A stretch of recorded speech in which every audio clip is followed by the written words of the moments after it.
आदरणीय डॉक्टर चिन्मय पंड्या जी, आदरणीय पारधी जी, उपस्थित सभी मान्यवर, नागरिक सज्जन, माता भगिनी और छात्र बंधु भगिनी,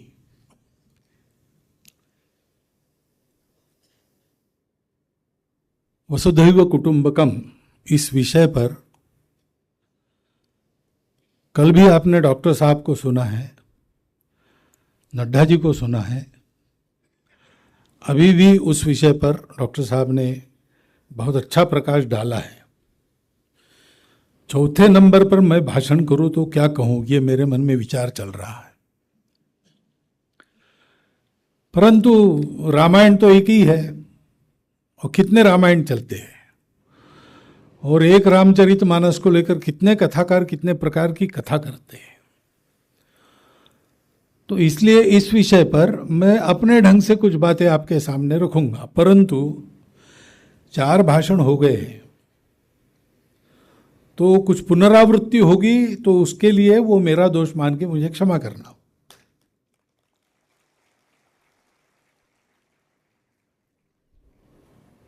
भारत में उत्थान का जो भी प्रयास चलता है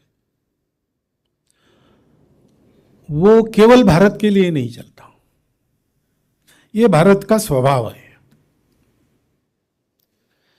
आत्मनो मोक्षार्थम जगत हिताय च, क्योंकि भारत का निर्माण ही इसलिए हुआ है। इतिहास में जाने की वैसे आवश्यकता नहीं पड़ती, वर्तमान ही सत्य है। परंतु वर्तमान ऐसा क्यों है और हमको जो करना है वर्तमान में वो कैसे किया जाएगा, इसको जानने के लिए इतिहास को खंगालना ही पड़ता है। तो पूरे विश्व के इतिहास को हम देखते हैं। अभी वसुधैव कुटुंबकम हम कह रहे हैं, पूरा श्लोक भी डॉक्टर साहब ने बताया। अयम निजः परो वेति गणनाम लघु चेतसाम उदार चरिता नाम तो वसुधैव कुटुंबकम। लेकिन प्रश्न ये मन में आता है कि ऐसा उदार चरित बनता कैसे है? ये मेरा, ये तुम्हारा, ये लघु चेतना मनुष्य में कहां से आती है, क्यों आती है? ऐसा जब विचार करते हैं तब ध्यान में आता है कि इसका कारण एक जीवन की अधूरी अनुभूति है। हम सब दुनिया में है, दुनिया को देख रहे हैं, अपने आप को भी देख रहे हैं। तो हमको तो यही दिखता है, आप अलग है, मैं अलग हूं। आप बैठे हैं, मैं खड़ा हूं, मैं बोल रहा हूं, आप चुप है। सब अलग अलग काम कर रहे हैं। भोजन का समय हो जाएगा, आप खाएंगे तो मेरा पेट नहीं भरेगा, मैं खाऊंगा तो आपका पेट नहीं भरेगा। सब कुछ अलग अलग है। इस दिखती हुई दुनिया को वैसा ही मानकर मानव समाज चल रहा था और उसका एक हिस्सा यहीं रुक गया, इसके आगे गया ही नहीं। उसने इसके आगे जाने की आवश्यकता नहीं समझी। तो कहानी अपने यहां आती है कि 2 समाज एक ही था, सारी मानवता एक है, लेकिन 2 प्रवृत्ति वाले लोग थे। एक जो अपनी सब प्रकार की शक्ति के आधार पर सारी दुनिया पर राज्य करना चाहते थे, हमारे अधीन सब कुछ हो जाए, जो हमारे अधीन रहेगा उसकी हम रक्षा करेंगे, नहीं रहेगा वो हमारी दया पर रहेगा तो रहेगा, जब हमारी मर्जी घूम जाएगी उसको हम नष्ट भी कर सकते हैं। ये अधिकार हमको किसने दिया? ये हमारी शक्ति है। किसी को इस अधिकार को चुनौती देनी है तो शक्ति के बल पर हमको परास्त करके दिखाए। हम सब बातों के ऊपर है। ऐसी प्रवृत्ति वाले मनुष्य रहते ही है। और दूसरे भी पुरुषार्थी तो ऐसे ही थे, लेकिन ये सोचते थे कि भाई अपना मनुष्य का जीवन है, जैसा राजा रांतिदेव ने कहा वैसा वो सोचते थे कि हमारा जीवन केवल यशस्वी होने से फायदा नहीं, उपयोगी भी होना चाहिए। सक्सेसफुलनेस ये महत्व की बात नहीं, मीनिंगफुलनेस ये महत्व की बात है। और इसलिए जब इन दोनों को अनुभव हुआ कि भौतिक जगत में सारा पुरुषार्थ कर लिया, सब खंगाल लिया, सबको जान लिया, सब अपने अधीन कर लिया, अपने कला कौशल से, बुद्धि कौशल से, शक्ति से, सब बातों से, दोनों इस प्रकार के प्रवृत्त जो लोग थे भौतिक सुख की परमावधि पर थे, कोई कमी नहीं थी, परंतु मन में समाधान नहीं था। वो ध्यान में आता था, जब भौतिक सुख सुविधाएं हाथ जोड़कर सेवा के लिए हाजिर है और मन में संतोष नहीं है, तो फिर उन सुख सुविधाओं के आधार पर विकृतियां पैदा होती है। जैसे ऐसी सुख की परमावधि थी, भरपूर अन्न उपलब्ध था, तब कहा जाता है कि रोम के साम्राज्य में अंतिम दिनों में इस भूति की यानी सब कुछ उपलब्ध होने की परमावधि के कारण लोग खूब खाते थे। खाकर समाधान तो नहीं होता था, लेकिन पेट भर जाता था, तो गले में उंगली डालकर उल्टी करते थे, फिर आकर खाते थे। ऐसी विचित्र प्रवृत्तियां उत्पन्न होती है। तो दोनों के जो नेता थे, एक का विरोचन था, उनको असुर कहते थे उस समय, असुरराज विरोचन, और दूसरों को देव कहते थे। हमारा देव संस्कृति विश्वविद्यालय है ना, वो देव संस्कृति क्या है उसका उद्गम इस कथा में है।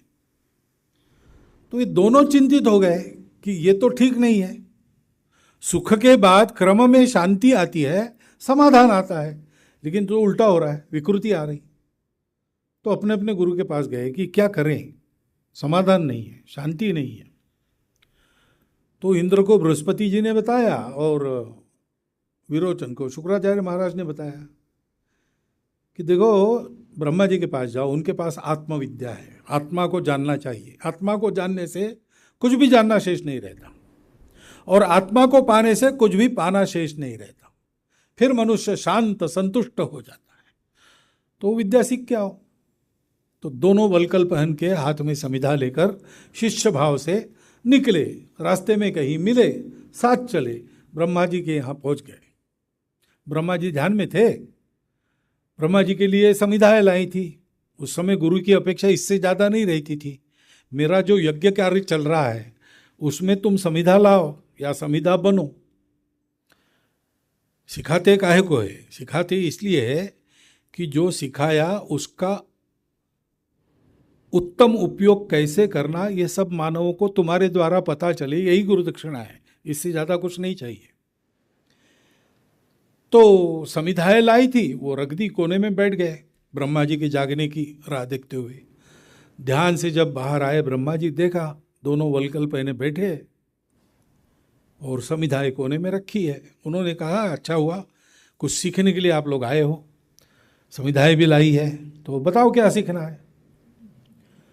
तो उन्होंने कहा कि हमको तो आत्मा को देखना है, क्योंकि उसको देखने के बाद कुछ भी और देखने की इच्छा नहीं होती, उसको पाने के बाद कुछ और पाने की इच्छा नहीं होती। वो शाश्वत है, अजर है, अमर है, इसलिए संतोष मिलता है, समाधान मिलता है, अमरत्व का लाभ होता है। तो ब्रह्मा जी ने कहा अरे भाई तुम देखना चाहते हो तो कैसे देखोगे, कैसे देखते हो? उनका आंखों से देखते हैं। तो बोले नहीं, तुम्हारी आंखें तो यंत्र है, वो दिखाती है, लेकिन उसमें जो देखने वाला बैठा है वो समझता है।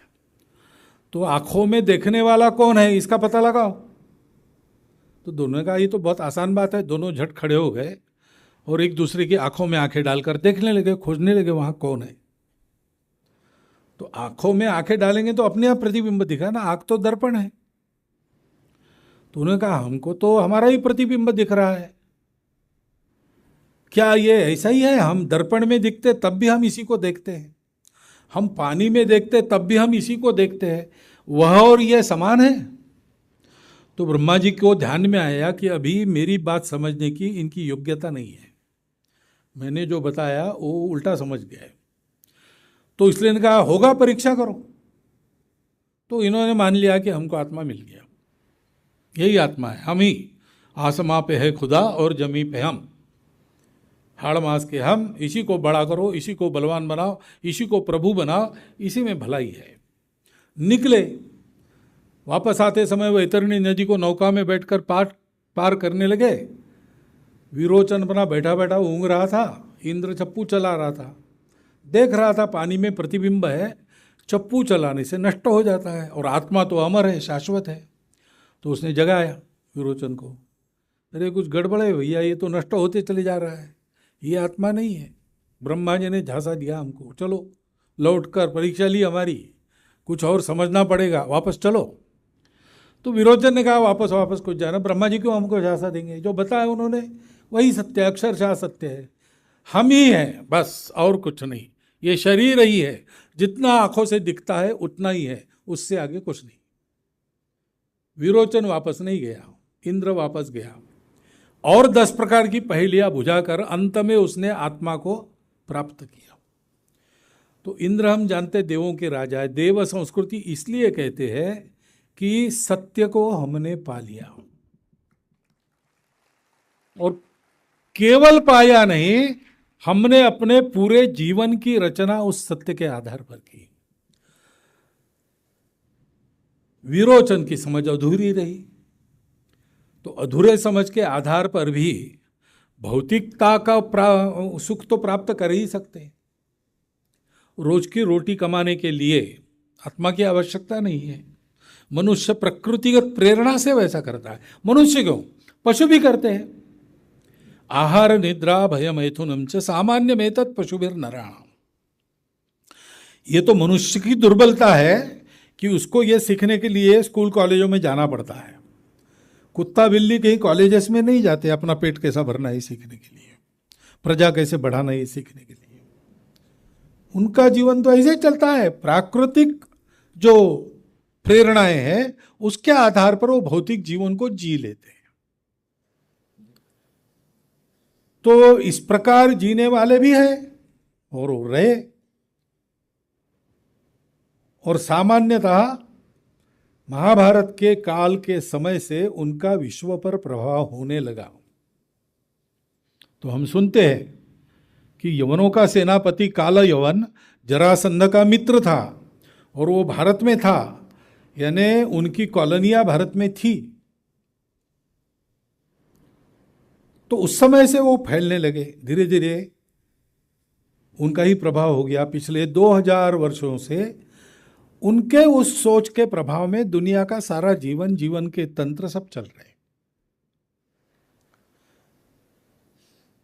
उन्होंने जो दिखता है वही सत्य माना, और जो दिखता है वो अधिक दिखे, अधिक अच्छा दिखे, अधिक सूक्ष्म दिखे, ये भी व्यवस्था की। भौतिक वस्तुओं का बहुत ज्ञान प्राप्त किया, हमारे पास भी था, परंतु महाभारत के संहार के बाद धीरे धीरे हम रुक गए। और पिछले 1000 वर्षों में तो आक्रमणों में हमारे समाज जीवन सारे, उसकी सारी व्यवस्थाएं ध्वस्त हो गई और हम रुक गए और वो आगे बढ़ गए। अब हम भी उनके बराबरी में आ रहे। नड्डा जी ने चांद्रयान का उल्लेख किया ही है, अलग से उल्लेख करने की आवश्यकता, हम सबके मन में उसका आनंद है। कौन सा आनंद है? तो हम दुनिया से पीछे नहीं है, बल्कि हम दुनिया से अब आगे बढ़ गए हैं। दक्षिण ध्रुव पर हम पहली बार गए। विश्व में बढ़ता हुआ आर्थिक सत्ता हमारा देश है, परंतु ये सारा जो भौतिक यश है उसमें हम पीछे अब तो नहीं है और आगे बढ़ेंगे। हम उसमें भी हम नेतृत्व करेंगे। मुझे पूछा गया उस समय, तो मैंने एक हमारा गीत, उसकी आखिरी कड़ी बताई, ज्ञान के विज्ञान के भी क्षेत्र में हम बढ़ चलेंगे, नील नभ के रूप के नव अर्थ भी हम कर सकेंगे, भोग के वातावरण में त्याग का संदेश देंगे। ये कैसे हुआ? क्योंकि ज्ञान के विज्ञान के क्षेत्र में जो बढ़ गए हैं, नील नभ के रूप के नव अर्थ जिन्होंने प्रचलित किए हैं, प्राप्त किए अपने तपस्या से, उनकी भी तपस्या है, उन्होंने त्याग का संदेश नहीं दिया। दास्य की घन बादलों से उन्होंने सौख्य की वर्षा नहीं की, उल्टा दुनिया को दास बनाने में लगे। जो महाशक्ति बनता है, प्रत्यक्ष या अप्रत्यक्ष, दुनिया पर अपना डंडा चलाने का प्रयास करता है। ऐसा क्यों हुआ? उसका कारण उनके ज्ञान का ये अधूरापन है। उस अधूरेपन के कारण वो सबको अलग मानते हैं। सब अलग है, एक ही दुनिया में सब है, दुनिया के संसाधन है, और उनका अर्थशास्त्र कहता है कि ends are endless and means are limited. जो इच्छाएं हैं, आकांक्षाएं हैं, वो बहुत सारी है, और मीन्स जो है वो मर्यादित है। इसलिए स्पर्धा है, स्ट्रगल फॉर एग्जिस्टेंस है। और उसमें कौन जीतेगा? Survival of the fittest. तो अपना उद्देश्य क्या है जीवन का? जीवन का उद्देश्य है जीना, अधिक से अधिक जीना। पशु विचार नहीं करता, क्योंकि उसको विचार दिया ही नहीं है, तो वो जब मरना है मर जाता है। उसको क्यों जन्मा मैं मालूम नहीं, मरता क्यों मालूम नहीं। लेकिन मनुष्य विचार करता है, तो वो कहता है कि जीवन बड़ा अच्छा है, भौतिक सुख, वो सुख का उपभोग लेने का सामर्थ्य बढ़ना चाहिए, वो कभी खत्म नहीं होना चाहिए, और लंबा समय मिलना चाहिए। बने तो अमर हो जाए तो अच्छा रहेगा। तो इसी का प्रयास करो, और जीना है, यही उद्देश्य है, मरना नहीं है। तो सबका उपयोग करो, बाकी सब अलग है। तुम्हारे जीने का सवाल है, बाकी सबके जीने का सवाल नहीं है। तो जिससे बाकी सब मर भी जाए लेकिन तुम जियो, तो तुम वही उपाय करो। तुम ये विचार मत करो बाकी लोगों का क्या होगा, तुमको जीना है, क्योंकि तुम ही हो। अब ये तो अनुभव हम सब लेते हैं। हमारे यहाँ भी ये कथा है, हम ही है और कौन है। राजा जनक सोए थे, रात में सपना आया उनको कि उनके राज्य में राज्य क्रांति हो गई। शत्रु ने महारानी को, पुत्र को भगा दिया, जनक को गिरफ्तार कर लिया। दूसरे दिन दरबार में सजा सुनाई कि आज शाम तक इस राज्य की सीमा से तुम बाहर हो जाओ, नहीं तो तुमको मार देंगे। और ढिंडोरा पिटवा दिया कि जनक राजा बाहर जा रहा है, रास्ते में उसकी बिल्कुल मदद नहीं करना। अब बेचारा वो घावों से भरा हुआ शरीर लेकर, थकी हुई सारी स्थिति लेकर दौड़ने लगा सीमा के पास। शाम के सूर्यास्त के पहले बाहर जाओ, नहीं तो मर जाओगे। धूल से भर गया, थकान और बढ़ गई, अशक्तता और आ गई, घाव तो रिश्ते ही रहे। जैसे तैसे सूर्यास्त के बाद पहुंचा सीमा के बाहर, देखता है छोटा सा जंगल, उसको पार किया। सामने एक अन्न छत्र था, रात हो गई थी। अब थका मांदा पहुंचा वहां, अन्न छत्र के अधिकारी को जाकर कहा कि दूर से आया हूं, थका बहुत हूं, भोजन। उसने कहा, अरे दुर्भागी प्राणी, तुम ऐसे समय पहुंचे जब हमने बर्तन मांजने के लिए भेज दिए, अब मैं कुछ नहीं कर सकता। रसोइये चले गए, तुम अब ऐसा करो, जहां बर्तन मांज रहे हो वहां जाओ, कुछ बर्तनों में बचा होगा तो देख लो। तो गए, तो भात की खुरचन एक बर्तन में थी, उसको खुरच खुरच कर एक अंजुली भर जमा किया। और अब खाना है तो पानी के पास, तो कुएं के पास आ गए बैठने के लिए। उसमें रात को एक चील घूम रही थी, वो भी दिन भर की भूखी थी। उसने आके झपट्टा मार के वो सारा भात इनके हाथ से उठा लिया।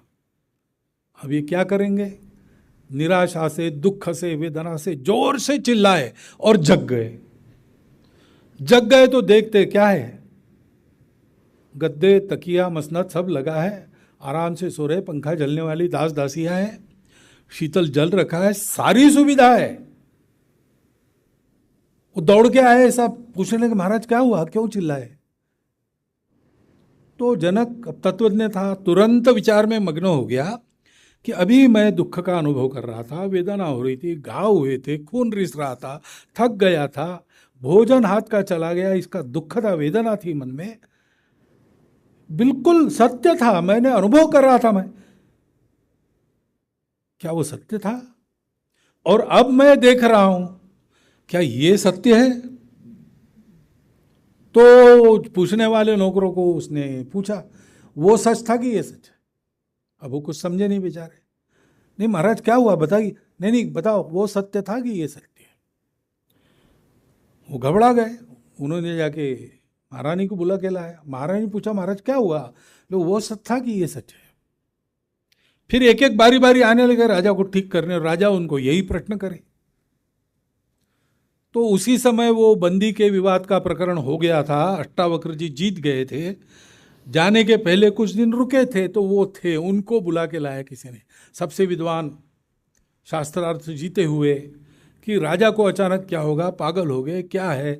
वैद्य कर रहे कि पागलपन का कोई लक्षण नहीं है, ये जिज्ञासा है, लेकिन जिज्ञासा का है पता ही नहीं चलता, आप जरा आइए। तो अष्टावक्र गए, उन्होंने पूछा राजा को, क्या हुआ महाराज? वो सच है कि ये सच है? तो उन्होंने कहा, वो क्या है और ये क्या है, पहले बताओ। तो राजा ने कहानी बताई।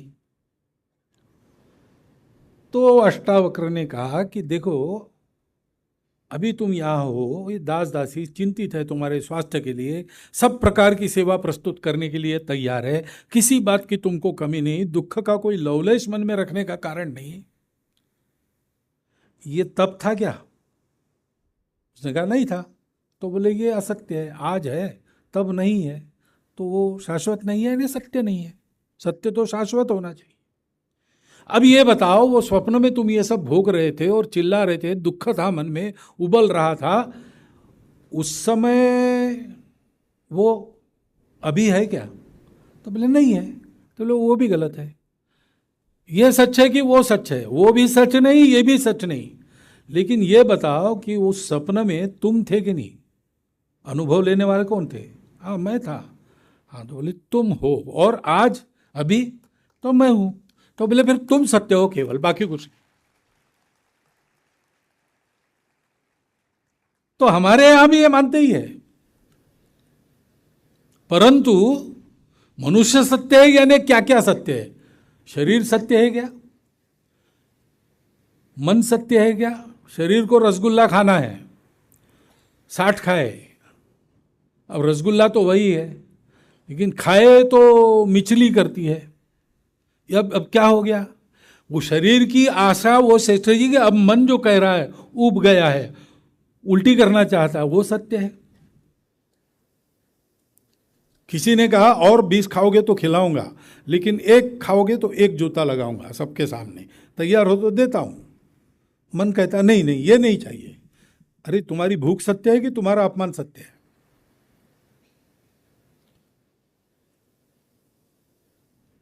आर्किमिडीज नाम के वैज्ञानिक थे, उनको गुरुत्वाकर्षण का सिद्धांत मिल गया, नहा रहे थे तब टब में बैठकर, वो वैसे ही उठ के बाहर आए आनंद में, मिल गया मिल गया, यूरेका यूरेका ऐसा कहने लगे। लोग हंसे, उन्होंने परवाह नहीं की। तो उस आर्किमिडीज का उस समय का शरीर का नंगापन सत्य था कि उसके बुद्धि में जो प्राप्ति का आनंद था वो सत्य था? मनुष्य यानी क्या है, ये उन्होंने सोचा नहीं। हमारे यहाँ देव संस्कृति हमारी, ये सोचा गया और हमको वो सत्य मिल गया। वो सत्य क्या है कि दिखता सब अलग अलग है, लेकिन है सब एक। विविधता में एकता की बात नहीं है ना? आप कहेंगे यूनिटी इन डाइवर्सिटी, सब लोग ऐसे ही तालियां बजाएंगे दुनिया की, क्योंकि वो ढूंढ रहे ये सब अलग अलग है, इसमें एकता कहाँ है। और 1000 प्रयास किए, नहीं मिली, कृत्रिम आधार तैयार किए एकता के लिए। गुरुदेव जी ने भी कहा है, अभी मैं पढ़ के आया, एक जगह लिखा था कि भाषा, पूजा, संप्रदाय, आर्थिक हित वगैरह, ऐसे सत्ता, ऐसे कृत्रिम आधार अब आने वाले युग में, मनुष्य के उन्नति के युग में, ये कृत्रिम आधार ध्वस्त हो जाएंगे। ये कृत्रिम आधार है कि हमने, भाषा किसने बनाई? भाषा हमने बनाई। अमुक भगवान का रूप, अमुक पूजाई किसने बनाया? हमने बनाया। हमारे आर्थिक हित समान है, अमेरिका ने कहा, इंग्लैंड से अलग है, इसलिए इंग्लैंड से हम अलग हो गए। ये एकता के आधार जो बने, ये किसने बनाए? ये मनुष्य ने बनाए। कुछ दिन तक चलते हैं, बाद में समाप्त होते हैं। जब आधार समाप्त होता है तो वो लोग भी समाप्त हो जाते। यूनान, मिस्र, रोमा सब मिट गए जहां से। क्यों होता है? क्योंकि जिस आधार पर वो एक थे और उनका एक वयम था, हमपन था, हम सब एक है, हम सब ऐसे है वैसे है, हम इजिप्शियन है, हम रोमन है, वो आधार ही मिट गया। ऐसा न हो इसलिए ऊपर से एक दंड लाया जाता है, यानी भय का भी सत्ता, वो सत्ता शासन करेगी गड़बड़ करोगे तो। इस भय से भी लोग ठीक रहते, लेकिन भय कितने दिन चलेगा? मरी हुई मुर्गी आग से नहीं डरती। तो सर्वसमर्थ सत्ता संपन्न साम्यवादी रशिया खड़ा हो गया। कितने दिन चला फौलादी पर्दे का डर?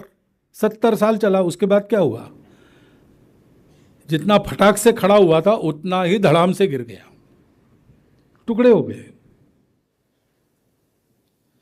हमारे यहां हमने समझा विविधता में एकता ऐसे नहीं ढूंढी जाती, ये समझना पड़ता है ये एकता की ही विविधता है, ढूंढने की जरूरत नहीं। एकता की ही विविधता है क्योंकि हमने उसको पाया। सारे अस्तित्व की एकता को हमारे पूर्वजों ने पाया और इसलिए पहली बात उन्होंने कही कि अस्तित्व सारा एक है, विविधता उसका ही आविष्कार है। विविधता का द्वेष मत करो, विविधता से शत्रुता मत करो, उल्टा उसका स्वीकार करो, उसका उत्सव करो, जय जयकार करो और सब विविधताओं को साथ लेकर उनको न मिटाते हुए एक बनकर रहो। क्योंकि एकता का आधार वो विविधता के कुछ पहलू नहीं है, एकता का आधार है उसके मूल में जो एकत्व है, एक तत्व है जिसके ये सारे आविष्कार है, वो तत्व उसको जानो। तुम्हारा जीवन उसको जानने के लिए, उसको जानोगे तो शाश्वत सुख संतोष मिलेगा। भौतिकता के अंधेरे में भटकोगे तो गर्त में चली जाओगे। लेकिन ध्यान रखना, जाना तुमको भौतिकता में से ही आध्यात्मिकता की तरफ है। इसलिए भौतिकता का पूर्ण त्याग भी मत करो, उसको भी जान लो। गुरुदेव ने कहीं लिखा हुआ, बस स्टिकर देख के आया हूं मैं अभी, अविद्यया मृत्युम तीर्थवा विद्ययामृतम अश्नुते। ईशावास्योपनिषद में है, जो केवल अविद्या की उपासना करते हैं वो अंधकार की गर्त में फंसते हैं, जो केवल विद्या की उपासना करते हैं वो उससे ज्यादा अंधकार में फंसते हैं। जीवन जीना कैसे है? मैं यहां सन्यास की बात नहीं कर रहा हूं, जिनको सन्यास लेना हो सन्यास लेते हैं, पूरी भौतिकता से वो अलग हो जाते हैं, उनको चाहिए नहीं भौतिकता, उनके लिए नहीं है। लेकिन हम आप सामान्य लोग समाज में जिएंगे, दुनिया में जिएंगे, घर गृहस्थी वाले लोग हैं, अपना घर, उनके लिए क्या है? भौतिकता को जान लो और जीवन में जो खतरे होते, भय होते, मृत्यु का भय होता है, अनेक आसमानी सुल्तानी आपत्तियों का डर होता है, उससे पार हो जाओ, उससे सुरक्षित हो जाओ। लेकिन इससे नहीं रहेगा। विद्या के द्वारा अमरत्व को प्राप्त करो, विद्या के प्रकाश में अविद्या को उपयोग करो। यह एक संतुलित तरीका हमारे यहां बताया। यह कहा कि विविधता स्वाभाविक है, उसको जानने के बाद उस तत्व को भी, उसका वर्णन आप करने जाओगे तो वो तो शब्दों की विचार की पकड़ में नहीं आता। बुद्धि के परे यो बुद्धे परसस्तु साहा, तो आप तो अपने बुद्धि में मर्यादित हो। तो विज्ञान भी आज मानता है ना, अपना जो दिमाग है उसमें एक सॉफ्टवेयर फिक्स्ड है, हमारे डीएनए से आता है। वो सॉफ्टवेयर हमको जो दिखाता है वही हम देखते हैं। हम आप रंग, सफ़ेद कपड़ा, केसरी कपड़ा, हमारे अलग अलग रंग के ये ऐसे रंग दिख रहे हैं मुझे, लेकिन कुछ एक्सीडेंट हो जाए, मेरे ब्रेन का ऑपरेशन करना पड़े और जहाँ ये सॉफ्टवेयर है वो भाग निकालना पड़े, तो मुझे सब लोग एक ही रंग के दिखेंगे। मैं सातों रंग और उनके उपरंग देख सकता हूं मनुष्य के नाते। मेरा कुत्ता अगर है तो वो दो ही रंग देखता है, ब्लैक एंड व्हाइट। मेरे घर में मुर्गियां पलती है तो मुर्गी 3 ही रंग देख सकती है, क्योंकि सॉफ्टवेयर वैसा ही है। उनको चौथा रंग बताओ आपको ले, गलत बात है। कभी किसी ने देखा है क्या? तो ये हमारा दिमाग हमको एक पिंजड़े में बंद करता है। उसके परे वो तत्व है, उसके परे जाकर उसका साक्षात्कार होता है, भावगम्य है। तो उस तत्व को जानो, सबका स्वीकार करो। उस तत्व के वर्णन अलग अलग है, उसको गलत मत मानो। रास्ते के पड़ाव है,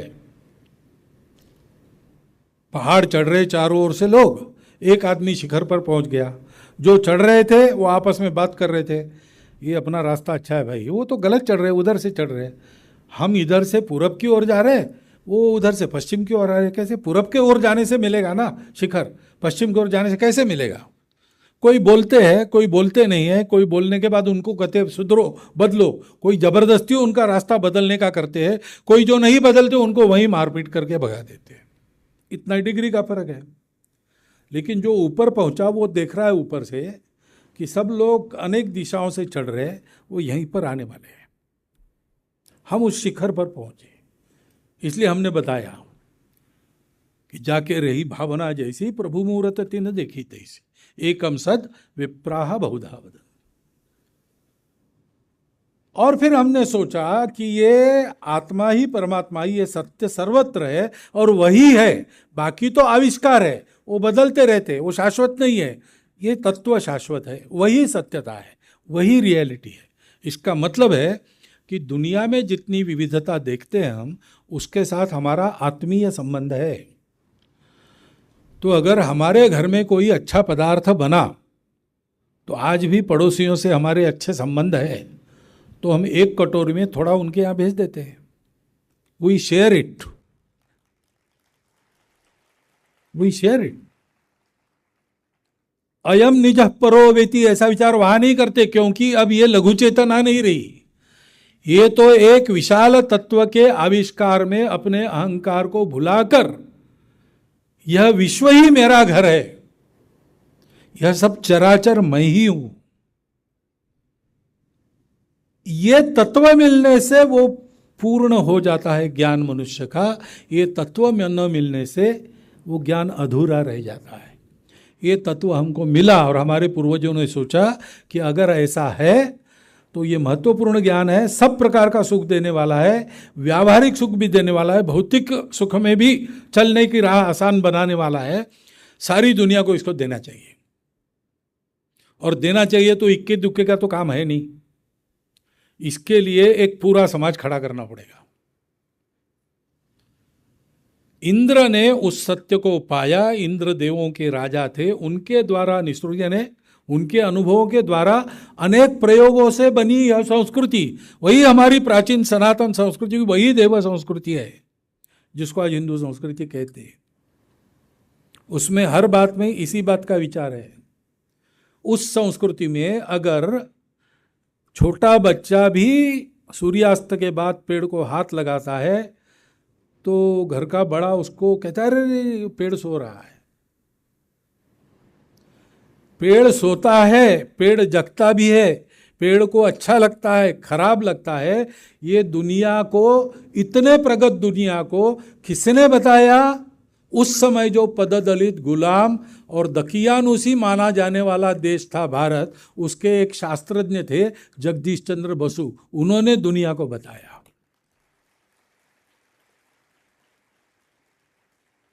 यह हमारा प्राचीन ज्ञान है। हम मानते हैं कि ये दुनिया मैं ही हूं। ज्ञानेश्वर महाराज हो गए, उनकी मराठी में एक ओवी है, हे विश्वची माझे घर, ऐशी जयाची मती स्थिर, किंबहुना चराचर आपणची झाला। ये विश्व ही मेरा घर है, ऐसी बुद्धि में स्थिर हो गया है। अब उसमें कोई शंका वगैरह नहीं, ऐसे ही देखता है, ऐसे ही बोलता है, ऐसे ही सोचता है, ऐसे ही करता है। सारा चराचर वो स्वयं ही हो गया। ये बात हमारी है, और इसलिए यूनान मिस्र रोमा सब मिट गए जहां से। कुछ बात है कि हस्ती मिटती नहीं हमारी, क्योंकि हम इस तत्व पर खड़े हैं। भारत, भारत तेज का उपासक, गायत्री परिवार गायत्री मंत्र देता है, तत्सवितुर्वरेण्यम भर्गो देवस्य धीमहि धियो यो नः प्रचोदयात्। ये क्या उपासना है? ये तेज की उपासना है। तमसोमा ज्योतिर्गमय, मृत्योर्मा अमृतम गमय, असतोमा सद्गमय। इस यात्रा को करने वाले हम लोग हो गए। हमने सारी दुनिया को कभी भी कष्ट नहीं दिया, सर्वत्र गए, ज्ञान दिया, सभ्यता दी, अच्छा बनाया मनुष्य को। साम्राज्य लूटे नहीं, साम्राज्य जीते नहीं, दुष्टता का नाश किया, लेकिन विश्व को बचाने के लिए हमने हलाल प्राशन किया। आज सोमवार है, उस शिवजी महाराज के हम वंशज है, और इसलिए हमारे यहां ये शिक्षा है। और ये शिक्षा देने कैसे, ये क्लास लेकर तो होता नहीं। भाषण में ऐसे करूंगा, आप मेरे से ज़्यादा अच्छा भाषण करोगे, लेकिन भाषणों से दुनिया नहीं बनती। ये भाषण हम ही नहीं करते केवल, अभी दुनिया को तो ध्यान में आ रहा है कि ऐसा होना चाहिए। ध्यान में नहीं आता था तब भी वो यही बात करते थे, लेकिन होते कहते ग्लोबल मार्केट बनाना है, क्योंकि संबंध क्या है हमारा, हम अलग अलग है। तो सौदा करो, जो मेरे उपयोगी है मैं उनका भला करूंगा, मेरे उपयोगी नहीं है उनके साथ स्पर्धा करूंगा, उनको जीतूंगा, पीटूंगा, मारूंगा भी। और इसलिए 2000 साल से उन्होंने भी प्रयोग किए, सारी दुनिया में शांति हो, कलह मिट जाए, मिलकर चले प्रगति के लिए, लेकिन उनको यश नहीं मिला। और आज तो प्रामाणिकता पर ही प्रश्न चिन्ह खड़ा है उनके। सब लोग एक तत्वज्ञान देते हैं, अब एक तत्वज्ञान ऐसा दिया गया, पूर्णतः जड़वादी उपभोगवादी तत्वज्ञान, और कहा कि बस दो ही है, जिनके पास है, जिनके पास नहीं है। नहीं हो को बहुत चूसा गया, अब उनको उठना चाहिए और अपना राज स्थापन करना चाहिए। ये होने के बाद सब सुखी होंगे, सबको अपनी आवश्यकता के अनुसार मिलेगा, सबका परिश्रम उनकी शक्ति के अनुसार लिया जाएगा और राज्यवादी की कोई जरूरत नहीं रहेगी। लेकिन क्या हुआ, ऐसा नहीं हुआ। दुनिया को एक राज्य बनाने वाले स्वयं अनेक राज्यों में विभक्त हो गए। अब एक ही अपने आप को नाम के लिए वैसा कहने वाला बचा है, उसका भी क्या होगा कि बता नहीं सकते। लेकिन उनकी ये गति हुई क्योंकि उन्होंने ये आधार लिया नहीं जो सत्य आधार है। हमने ये आधार लिया, इसलिए हमारे यहां बीच में भी कहते हैं न दंड्यो क्या न राज्यम नैव राजासीत न दंड्यो न च दांडी कहा धर्मेणैव प्रजा सर्वे रक्षन्ति स्म परस्पर। ये धर्म क्या है, फिर से धर्म केवल पूजा घर नहीं है, धर्म केवल भोजन गृह नहीं है। हमारी एक गलती ये हो गई, पिछले 1000 वर्षों में हमने अपने धर्म को पूजा घर और भोजन घर में बंदिस्त कर लिया। धर्म का स्पष्ट वर्णन हमारी परंपरा में है। धर्म के 4 पैर है, सत्य, करुणा, शुचिता, तपस। जिसको भी आप धर्म मानते हो वो इनकी चौखट में बैठना चाहिए। इसके बाहर है तो वो अधर्म है। चाहे आप परंपरा से करते आ रहे हो, आप परंपरा से मानते हो छुआछूत, ठीक है, लेकिन वो अधर्म है, उसमें करुणा नहीं है, सत्य से भी प्रताड़ना है। हाँ, हमको उस चौखट में खड़ा होना पड़ेगा। जो हमारे पूर्वजों ने किया, दुनिया को ये देना है। उन्होंने हमारे समाज को तैयार किया। कैसे तैयार किया? उन्होंने छोटे छोटे प्रशिक्षण के केंद्र खड़े किए। इतना बड़ा देश, उस समय जनसंख्या तो इतनी नहीं थी, लेकिन लंबाई चौड़ाई तो यही थी। मानस सरोवर के उत्तर से यानी तिब्बत के चीन की तरफ ढलान से श्रीलंका के दक्षिण तक, और काबुल जाबुल की पश्चिम से चिंदविन नदी की पूरब तक हम ही थे। किंबहुना यहाँ से जो संस्कृति, प्रथमा संस्कृति विश्ववारा निकली, वही सारी दुनिया में चल रही थी। तो इतने लंबे चौड़े अंतर में ये कैसे देना? तो जहाँ लोग थे वहाँ छोटे छोटे यूनिट्स में इसका ट्रेनिंग देना। वो यूनिट्स बनाए गए, वो भी संबंधों के आधार पर बनाए गए, सौदे के आधार पर नहीं। विवाह संबंधों के आधार पर परिवार बने। कब बने? कोई पॉइंट ऑफ टाइम जरूर होगा, क्योंकि एक यम यमी सूक्त है वेदों में। उसमें यम की बहन यमी, उसको यम समझाता है कि पुरुषों को केवल पुरुष के नाते मत देखो, पुरुषों ने महिला को केवल महिला के नाते नहीं देखना चाहिए। ये तो उपभोग का संबंध हुआ, कोई भाई होता है, कोई पिता होता है, कोई पुत्र होता है, कोई भगिनी होती है, कोई सास होती है, कोई बहू होती है, कोई पुत्री होती है। तो ये संबंध है। संबंधों के आधार पर संयम है, संयम के आधार पर जीना है। स्वार्थ के लिए नहीं जीना है। कुटुंब में जीना है तो कुटुंब के लिए जीते हैं लोग। हमारे यहां सारे मूल्य इसी से आए। ये जो इतना बड़ा धर्म है अपना, इतना बड़ा तत्वज्ञान है, ईशावास्योपनिषद में जो थोड़े में कहा गया है, चारों वेदों ने जिसका बयान किया है, सारे संतों ने जिसका उपदेश किया है, चतुर्वेदा पुराणानि सर्वोपनिषदस्तथा रामायणम भारतम च गीता सद्दर्शनानि च जैनागमास्त्रिपिटका गुरु ग्रंथ सतांगिरा एष ज्ञान निधि। इतना बड़ा विशाल ज्ञान निधि इसने जो बताया है वो केवल विद्वानों को पता है क्या? नहीं, विद्वानों के पास शब्द है, विद्वानों के पास अवतरण उद्धरण है, लेकिन हमारे सुदूर जंगल में छोटा से एक जमीन के टुकड़े पर खेती करके चलने वाले परिवार की बुढ़िया भी इसको जानती है। वो अपने शब्दों में कहती, अपने शब्दों में कहती। उसका पोता आके कहता है, दादी वो पैसा तुमने दिया था वो गुम हो गया, तो उसका सांत्वन करती है, चलो बेटा गुम गया तो गुम गया, पैसा तो मुर्गी भी नहीं खाती। पश्चिम के उच्चतम विद्वान को भी ये वाक्य कभी नहीं सूझेगा। पैसा तो मुर्गी भी नहीं खाती। रिक्शा वाला कहता है अगर खुदरा नहीं है तो, अरे भाई नहीं, अच्छा जान लीजिए साहब, पैसा तो मुर्गी भी नहीं खाती। पेड़ों को हाथ मत लगाओ। कितनी ऐसी बातें। घर के सामने मांगने वाला आ गया, उसको देना है, खाली हाथ नहीं भेजना है, और जो देना है घर के बच्चों से देना है, ताकि वो समझे मेरे घर में जो भरा है वो केवल हमारे घर वालों के लिए नहीं है। कोई भी आता है, वो परिचित भी नहीं है, वास्तव में उसको चाहिए कि एक लोट ये चावल एक एक कटोरी जमा करके बाद में बेचेगा बाजार में, मुझे नहीं पता, लेकिन उसको देना है, क्योंकि ये हमारा नहीं है। मैं मेरा से ऊपर चला जाता है। और कैसे होता है? वो भाषण नहीं सुनता, उसको पढ़ना नहीं आता, लेकिन उसके सामने एक व्यवहार खड़ा होता है। वो देखता है कि अपने घर में बड़े हैं, छोटे हैं, मेरे से बुद्धिमान है, मेरे से कम बुद्धिमान है, मेरे से शक्तिवान है, मेरे से दुर्बल है, लेकिन हम एक घर के, हम एक दूसरे के लिए जीते हैं। तो एक कुटुंब की कल्पना, इसलिए हमने कहा वहाँ फैमिली है,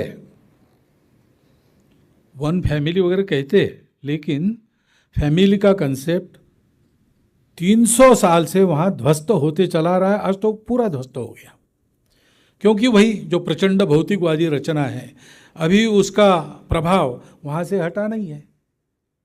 और वो लोग सोचते कि जितना कुछ मंगल है, पवित्र है, चला आ रहा है, उसको पूर्णतः ध्वस्त करके मनुष्य को पशु बनाकर खड़े करे बिना दुनिया स्वतंत्र नहीं होगी। तो न्याय कौन सा चलेगा? जंगल का न्याय चलेगा, जिसकी लाठी उसकी भैंस। न्याय शब्द का अर्थ ही नहीं हुआ। न्याय तब होता है जब सत्य, करुणा, शुचिता, तपस वाला धर्म वो चलता है। ये सब धर्म है, कुटुंब अपना धर्म पर चलता है। उसमें ये संस्कारों के कारण, संस्कृति के कारण हम मानते हैं अपना कर्तव्य है। बता नहीं सकते क्या संबंध है, आत्मा सब लोग थोड़ी जानते, लेकिन हम मानते, श्रद्धा है, शंका नहीं है। आप लोगों ने जो बताया है, जो हमारा हित चाहते हैं और जिनको कोई अपना स्वार्थ नहीं, उन्होंने बताया है, वो मानना है, उसको करके देखना है। इस प्रकार व्यवहार जो होता है, वो व्यवहार दुनिया को एक घर बनाता है, एक कुटुंब बनाता है। अब हमको ये दुनिया को देना है, भारत का उत्थान उसी के लिए है। गुरुदेव ने भी घोषित किया है, योगी अरविंद ने भी अपने भाषण में कहा है, भारत इसी के लिए उठेगा। वसुधैव कुटुंबकम कैसे होगा? धर्मेणैव प्रजा सर्वे रक्षन्ति स्म परस्परम। वो धर्म तुम्हारी पूजा नहीं है, तुम्हारा खानपान नहीं है, तुम्हारा रंग नहीं है, तुम समाज में किस दर्जे के हो, कितना कमाते हो, ये भी कोई प्रश्न नहीं है। तुम मनुष्य हो ये तुम समझते हो, और मैं मनुष्य हूं, ऐसे दुनिया में सारे लोग पवित्र ही है, उनमें भी कुछ है, मनुष्यों में तो है ही, लेकिन पशु पक्षी प्राणी भी अलग नहीं है, पर्यावरण अलग नहीं है, प्रकृति हमारी शत्रु नहीं है, प्रकृति हमारी माता है, उससे हमको दूहना है, चूसना नहीं है। हमारी प्रार्थना है, अभी रुद्राभिषेक के बाद प्रार्थना की हमने, तो उसका उसका अगला भाग जो वहां नहीं कहा गया, काले वर्षतु पर्जन्य पृथ्वीं सस्यशालिनी देशो अयम क्षोभरहितो ब्राह्मणा सन्तु निर्भया अपुत्रा पुत्रिण सन्तु पुत्रिण सन्तु पौत्रिण अधना सधना सन्तु सर्वे सन्तु निरामया। ये हमारी प्रार्थना होती है। वहां की आकांक्षा क्या है जो प्रचलित है, उसमें आकांक्षा है maximum good of maximum people. हमारे यहाँ आकांक्षा क्या है? मैक्सिमम नहीं, सर्वे। और सर्वे में सब आते, देवहोश शांति, अंतरिक्ष शांति से लेकर शांति रेव शांति तक, क्योंकि इन सब में हम हैं, इन सब में पवित्रता है, ये सब मेरे संबंधी है, मुझे इनके लिए जीना है, मैं इनसे लेता हूं, मुझे वापस करना है। भगवत गीता में भगवान ने साफ साफ कहा है कि ये चक्र है, उस चक्र में मैंने ऐसा किया है कि तुम देवताओं को देते हो, देवता तुमको देते हैं, परस्परम भावयंतम, तुम्हारा एक कारोबार चलता है। जो ऐसा नहीं करता, ये एवं प्रवर्तितम चक्रम नानुवर्तयति हमें, उसका क्या होता है? वो नष्ट होता है। ऐसा करने वाला पापी है जो खुद खाता है। यो न दताति भुंक्ते, बिना दिए जो भोगता है, तो उसको अघायुर इंद्रियाम राम, इंद्रियों में रमने वाला अघायु यानी पापी कहा है। ये हमारी दृष्टि संस्कारों से कुटुंब में बनते हैं, इसलिए बहुत सोच समझकर शब्दों का उपयोग अपने पूर्वज करते थे। वसुधा, वसुओं को धारण करने वाली, वसु देवताएं हैं सृष्टि के विविध प्रकार के रूपों की, उनको धारण करने वाली यह पृथ्वी एक कुटुंब है, ऐसा उन्होंने कहा। यानी चित्र कैसा है कि सारे विश्व में यह व्यवहार बिल्कुल बचपन से छोटे छोटे यूनिट्स तक सिखाया जाएगा और लोग आपस में ऐसा व्यवहार करेंगे। ये न होने के कारण आज की सारी समस्या है, मैं विस्तृत इसमें जाता नहीं हूं।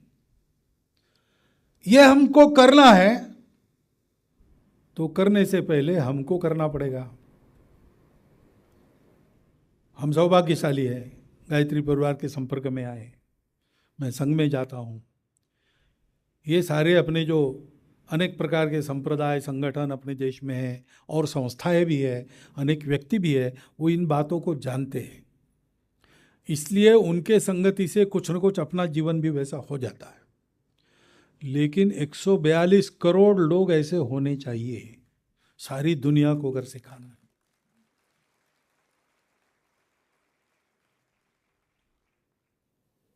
हमारे यहाँ अभी हुआ G20, उसमें C20 नागपुर में हुआ था।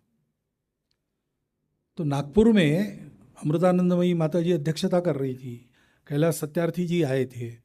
उन्होंने विषय रखा हुआ कि आप लोग ग्लोबलाइजेशन वगैरह की बात करते हो, अर्थव्यवस्था का ग्लोबलाइजेशन, ऐसा पहले करुणा का ग्लोबलाइजेशन करो, कंपैशन, ग्लोबलाइजेशन ऑफ कंपैशन, क्योंकि सत्य तो है,